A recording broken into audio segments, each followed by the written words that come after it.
I want to say a brief something about the ending of Frankenstein by way of introducing Byron, and Byron's darkness and Byron's over the topness as well, because I think there's something over the top, I don't know, burlesque, comic, ironic about the nihilism and darkness of the last scene. So, I mean, basically, what we have here is Frankenstein dies. They chase each other to the ends of the earth just to punish each other. And Frankenstein dies first. And the creature brags to his grave, like about how much he's suffering.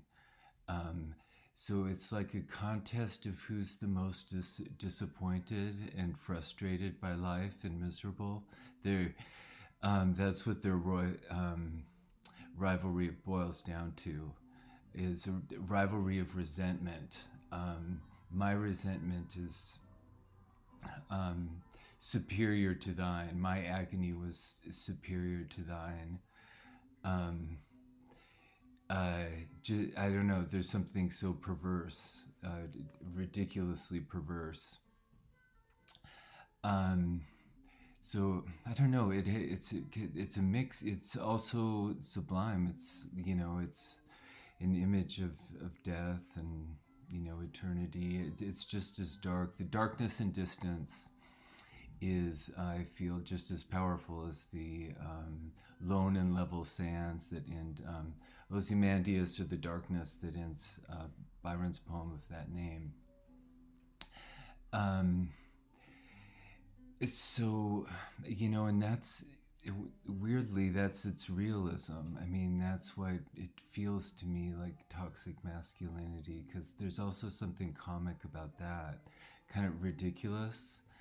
Um, in the I don't know, the violent, over the top violence, just celebration of frustration. In toxic masculinity, like they have what's that, involuntary celibate. I mean, it's like they celebrate their resentment in a way that seems comic like this. But it's that, that also represents actual violence. Like, so that also is the realism of the novel. There's kind of a psychological realism that I feel like Hegel's master-slave dialectic also has. Hegel is sort of, diagnosing the pathology of the master's own self-contempt and neediness, to have the emptiness of mastery, childish resistance of the world, just sort of uh, uh, acting out in frustration at the world, a failure to grow up in some developmental way.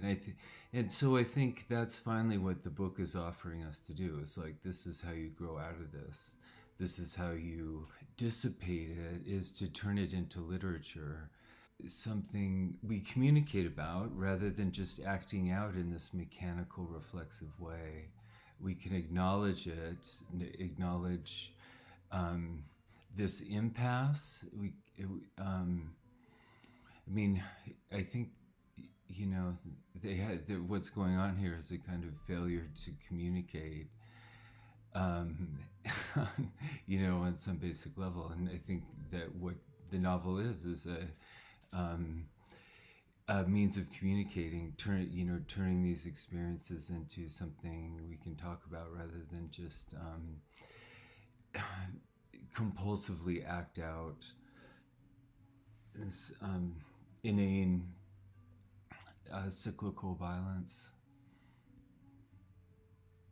What I'm describing is the classic Aristotelian definition of tragedy. The purpose of tragedy is to purge the emotions of pity and fear. So it is kind of a cathartic release, like we so we don't have to act out on those emotions in real life.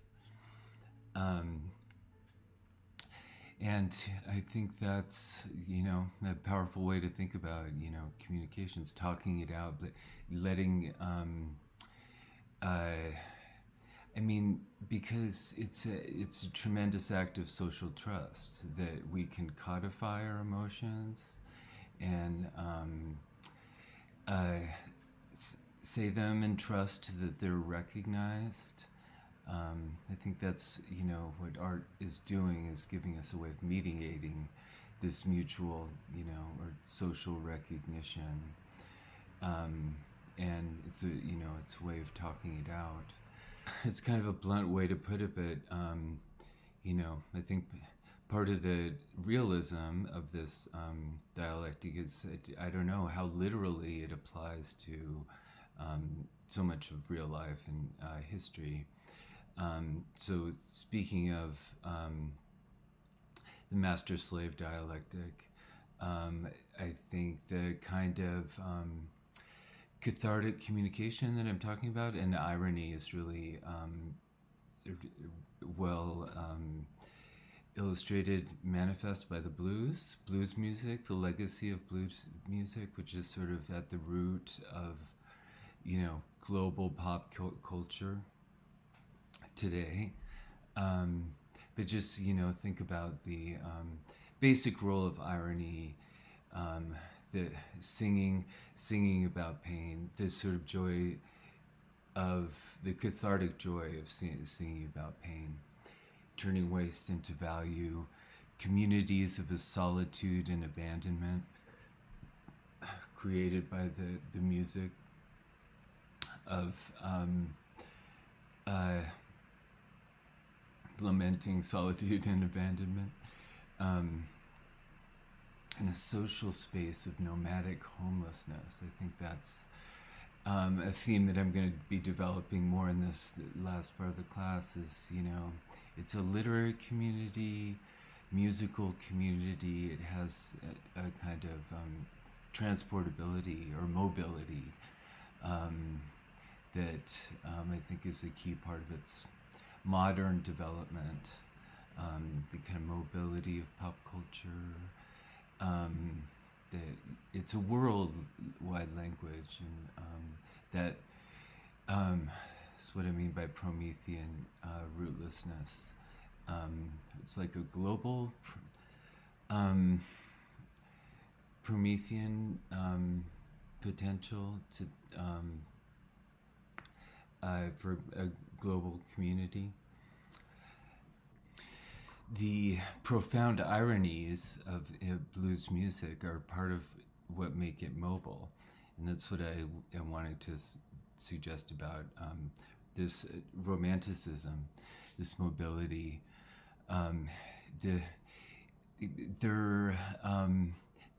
This emphasis on failure by worldly terms. Romanticism deconstructs prevailing narratives of value and identity by working through rehearsing radical failure to fulfill those. Uprooted from any particular, concrete social prestige. It's the point is precisely not to be derivative. This idea of radical bootstrapping, community created by the act of participating in it. That's what I mean by the lack of dependence. It's a performative community. Think about different kinds of political action that you might have participated in there, or, I think, most of us participated in having opinions about politics. You might have elaborated, position on political issues that's an intellectual or, moral commitment and argument. But then you might, I don't know, it's feels like a different thing, a different kind of political agency to go participate in a march or um, a performance of some kind, an activity of some kind. Um, that where you get the identity from the performance. It's about a certain sense of agency that you get just from the act itself. So it's about that. The time is now. It's about putting the ideas in practice in now in some kind of context in the present, um, rather than sort of being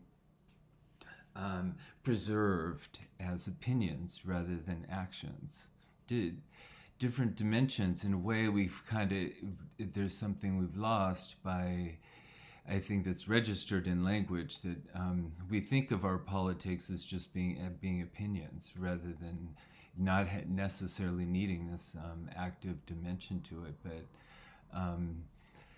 you know, politics is it, it isn't it you know has a practical dimension. I mean, we are what are our opinions about, but you know, policies, practical policies. So it's I think, and not to mention today you know, it's gotten so much harder to congregate. We've all been um, isolated and, and kind of identified with our little opinion machines. Like we're kind of turning into, you know, just disembodied faces on a Zoom screen or on a phone. Um, so that I feel like that issue of embodiment is very urgent as ever. As we go forward in this class now, I think you'll notice a dimension of the poetry that's been called sort of like sensationalism, sensational poetry. I think another word for it might be hysterical. And I think that you might reflect on your conception and experience of pop culture. Part of what I'm um, suggesting is that it's a medium of emotion and embodiment, communicating embodiment in a culture that's hostile to that. I mean, that's another, you know, way of, in which the blues is very illustrative. Um, so I want to, you know, really explore that dimension of this literature. Gothic literature, it's sort of like genre literature. It has a cult appeal that, you know, Byron. I mean, we're all familiar with kind of the cult of Frankenstein, or like the cultish dimension to horror. It has to do with a kind of embodied culture beyond the text. So what I'm saying is the pop cultural dimension of horror is very much in line with Shelley's ambitions for the book. You know, unacknowledged legislation, creating new publics. That, you know, they were motivated by these democratic ideals and um, uh, and informed by social conflicts, and, you know, wanting to create a more democratic reality. Um, so, I mean, that's why I think these ideas are at stake here. It's a collective, you know, popular culture kind of embodiment, as well as a female embodiment. And a very prominent element of pop culture at the time of the writing of Frankenstein and Byron's Darkness, was uh, bizarre weather phenomenon, kind of, that it was caused, although it wasn't known at the time, by once in a millennia, like kind of eruption in Indonesia that put so much ash into the air that it changed the weather. Um, so it's like an environmental catastrophe. That led to Shelley's details of Frankenstein. Shelley's being at this staying at this place on Lake Geneva. She conceived the first thing she wrote was it was a dark and dreary night of November or something. The introductory lines of the birth scene um, is inspired by the darkness of the time, as this poem is as well. So I mean, they're living in a time like ours where they, I mean, on the one hand, they are dealing with real social issues. This nihilism, this resentment, um, that is enacted in both these texts. The darkness is what's left in both cases by a kind of self-destruction of civilization. Um, so they're making serious social critique, but they're also exploiting a kind of, just like cultural phenomenon. So it's very eclectic, experimental art form, combining dimensions of mythology, sort of apocalyptic fantasy, these biblical allusions, mythological allusions. So incorporating mythology, sort of a pagan ritual aspect, but also in sophisticated, informed social critique, class critique, critique of sexism and racism, and a pop cultural dimension, like speaking to, trying to address a consumer public. This eclecticism is what, and the fact that romantic literature has all these different kind of dimensions at play, perspectives you can bring to it, make it really fun to study, I think. So let's just take a look at this last scene, which is so reminiscent, this last scene in Darkness, which is so reminiscent of the ending of Frankenstein. The final two people, even of their mutual hideousness they died, unknowing who he was upon whose brow famine had written fiend.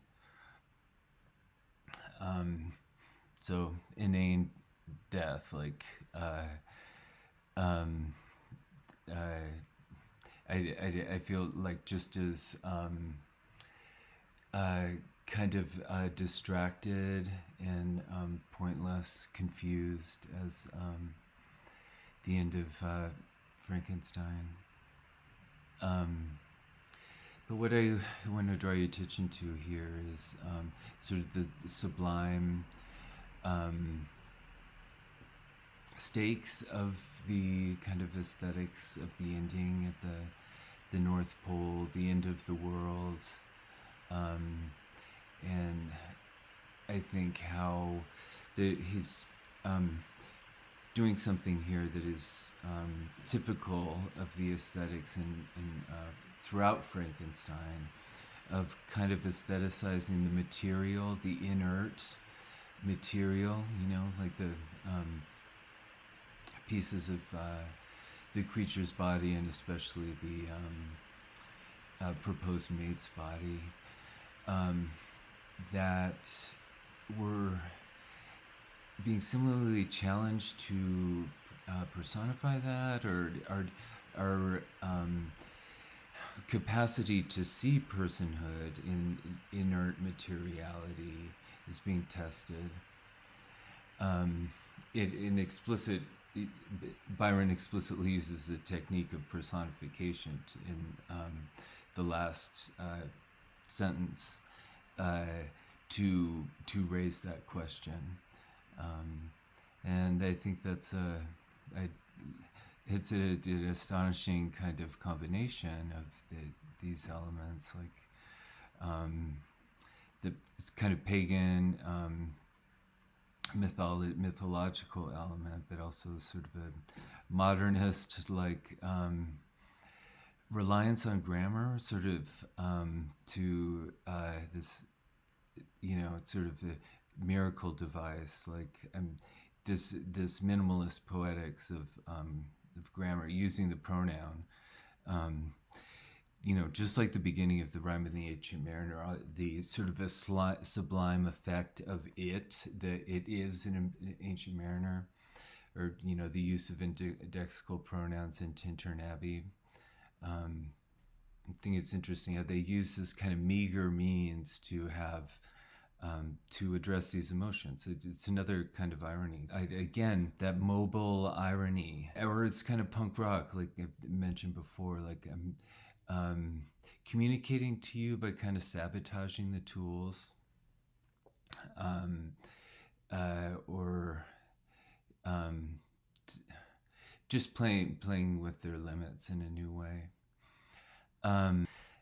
Byron uses personification to enact a kind of resurrection.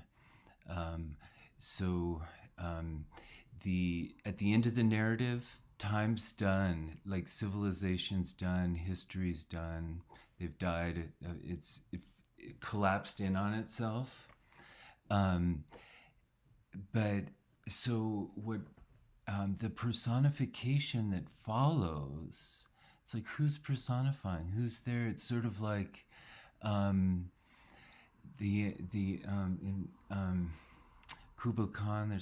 We're out on the waves, midway on the waves, where was heard. Talking about the sound where there is no hearer, listener.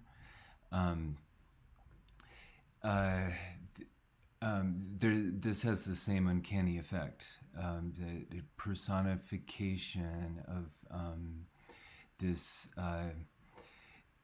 void, this depopulated, empty universe. So it's another just deep irony where he's creating a community just out of creating a reality just by imagining it. The power of the language has to do with its emptiness, in a way, its absurdity, its contentlessness, and then it becomes more like music, more inviting us to experience a different kind of time just on the basis of paradoxes, not on the basis of a narrative, but how the narrative has collapsed and just turned into a kind of abstract aesthetic dance. So just notice how he invites us to imagine something implicitly impossible to imagine, this timelessness. And so he's using personification to demonstrate the limits of our imagination. He's showing us you can't think that without personifying it. Darkness had no need of aid from them. So darkness doesn't need us. He's seriously addressing this thought of a time after us, and how it does not need us, but we can still imagine that which doesn't need us. But he's just showing us how we're doing it by personifying it. So again, just really prioritizing the active. The meaning of the poem is the saying of the poem. It's just, you can't take any other lesson from it, because it the narrative does collapse in on itself, and it's just sort of, the end is just like nothing. There's nothing here. Look at how little, like how much nothing. All right, the world world was void, the populous and the powerful was a lump. Seasonless, herbless, treeless, manless, lifeless, a lump of death, a chaos of hard clay. The rivers, lakes, and ocean all stood still. Nothing stirred within their silent depths. Ships sailorless lay rotting on the sea, and their masts fell down piecemeal. As they dropped, they slept on the abyss without a surge. It's a first personification, and it makes you notice it, because it's like, wait, so the ship's sailorless, it would be the sailors that sleep, but this refers to the ships. They have no sailors, so as they dropped, they slept. The ships are sleeping now on the abyss without a surge. The waves were dead, the tides were in their grave. So again, he's turning it into a kind of mythology of nature as people. The moon, their mistress, had expired before. The winds were withered in the stagnant air, and the clouds perished. Darkness had no need of aid from them. She was the universe. So we have need of aid of them. She doesn't. And the she confirms our need of aid. We need the she. We need precisely the pronoun. When I say we need the she, we need the pronoun, the point is we need to read. I think the term, I mentioned Aristotelian poetics about the idea of tragedy as a catharsis, purging, pity and fear.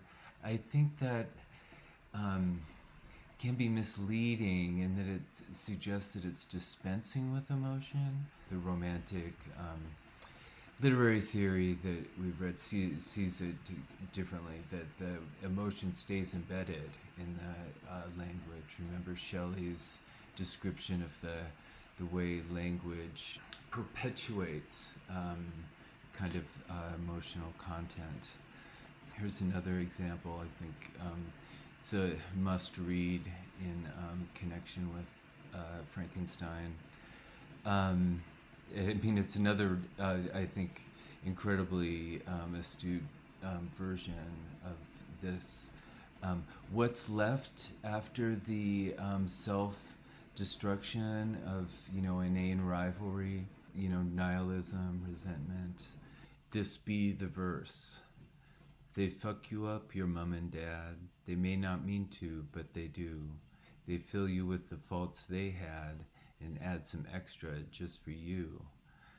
But they were fucked up in their turn by fools in old-style hats and coats who half the time were soppy stern and half at one another's throats. Man hands on misery to man. It deepens like a coastal shelf. Get out as early as you can and don't have any kids yourself. So yeah, just that legacy. I mean, it's a culture of, it's like what Freud called the death drive. It's a culture that's turned in on itself and, has turned self-destruction into a prestige or a value. So that's to show this kind of, it's talking about this narrative collapse that we looked at in these other self-consuming narratives. And this poem is also participating in it. Like it's fucking you up in a very direct way. Get out as early as you can and don't have any kids yourself. So, I mean, it's reminiscent of the end of Frankenstein, taking this resentment to such an absurd level. But I think that's, and it's also turning it to a joke. Like, it's funny. and but I above all, it's verse. It's a verse, and so it's turning this um, narrative of universal fucking getting fucked up, um, and this nihilistic history, and turning it into a verse. Um, is something to sing, and which creates a new self, just like I was saying about the personification at the end of darkness. The singing itself, the verse itself, um, creates a new collective, a new, practical language and identity in the wake of the collapse of the history that we're singing about. Um, and I mean, I'm talking about how, like, rehabilitating waste, rehabilitating what's left over by the in the wake of the collapse of the a former system of value. It isn't, and that has a regenerative effect.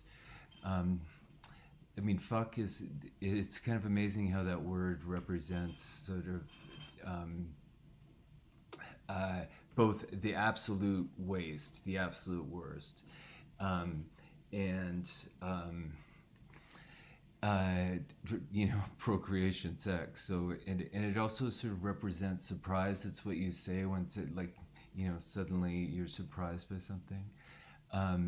So it's interesting how it combines. It's the perfect word for this song because it I mean, it's about that word in a real basic way, getting fucked up, and then it kind of, reproducing or generating, procreating a new kind of self.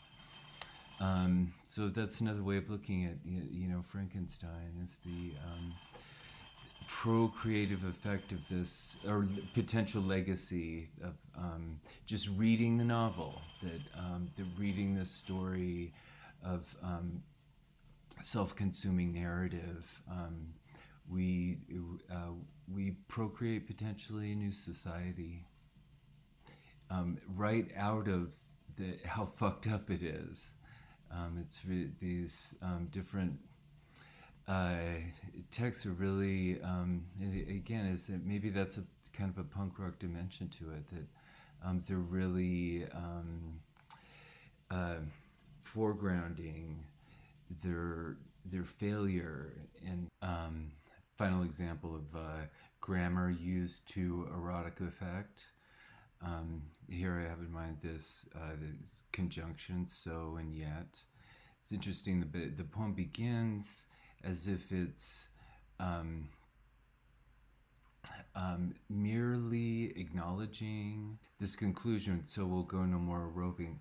I mean, it's a funny formulation, and therefore we are not going. It's just presenting itself. The poem is presenting itself as sort of, dotting the I and crossing the T on a case that's already been made.